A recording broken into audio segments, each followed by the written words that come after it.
আমি আগেই বলেছিলাম যে লক্ষ লক্ষ বললে ভুল হবে। ঢাকার রাস্তায় চারদিকে, শাহবাগের চারদিকে কোটি কোটি মানুষের জনস্রোত আমরা যেটি দেখতে পাচ্ছি। সবার হাতে পতাকা এবং তারা বিভিন্ন স্লোগান দিচ্ছেন এবং তারা আনন্দ মিছিল করছেন যে শেখ হাসিনার যে পরাজয়, যে শেখ হাসিনার যে স্বৈরাচারী শাসন, সেটা থেকে তারা মুক্তি পেয়েছে, তাদের সেখান থেকে তারা অবসান হয়েছে। আমরা দেখতে পাচ্ছি একজন যোদ্ধা, তিনি প্যালেস্টাইনের পতাকাও নিয়ে এসেছেন এবং আমরা আপনাদেরকে ভালোভাবে দেখানোর চেষ্টা করছি। আর একটু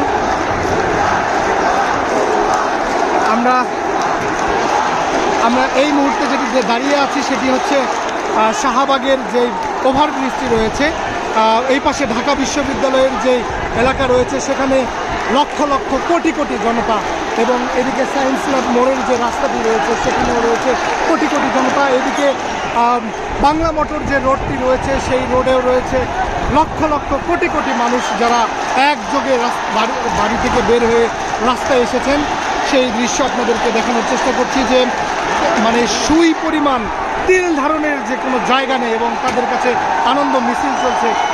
মেট্রো রেল স্টেশনের উপরে উঠে গিয়েছে এবং আমরা দেখতে পাচ্ছি যে একটু পরপরই তারা হুঙ্কার দিয়ে উঠছেন এবং আনন্দ মিছিল করছেন, যেটি আপনাদেরকে দেখানোর চেষ্টা করছি। আমরা সায়েন্স ল্যাব মোড়ের যে রাস্তাটি আছে সেটি এবার দেখানোর চেষ্টা করব। এটি হচ্ছে সায়েন্স ল্যাব মোড়ের যে রাস্তাটি, সেই রাস্তাটি পুরোটা একদম জনসমুদ্রে পরিণত হয়ে গেছে দুই পাশ, আমরা যেটি দেখার চেষ্টা করছি। এবং চারপাশ একদম কোটি কোটি জনতার দখলে এবং কানায় কানায় পূর্ণ হয়ে গিয়েছে। আমরা দেখতে পাচ্ছি যে সায়েন্স ল্যাবের পুরো রাস্তাটি এবং যে মিছিল, মানুষ আর মানুষ, মানুষ আর মানুষ, এবং তারা আনন্দ মিছিল করছে আমরা বাংলাদেশের পতাকা হয়ে।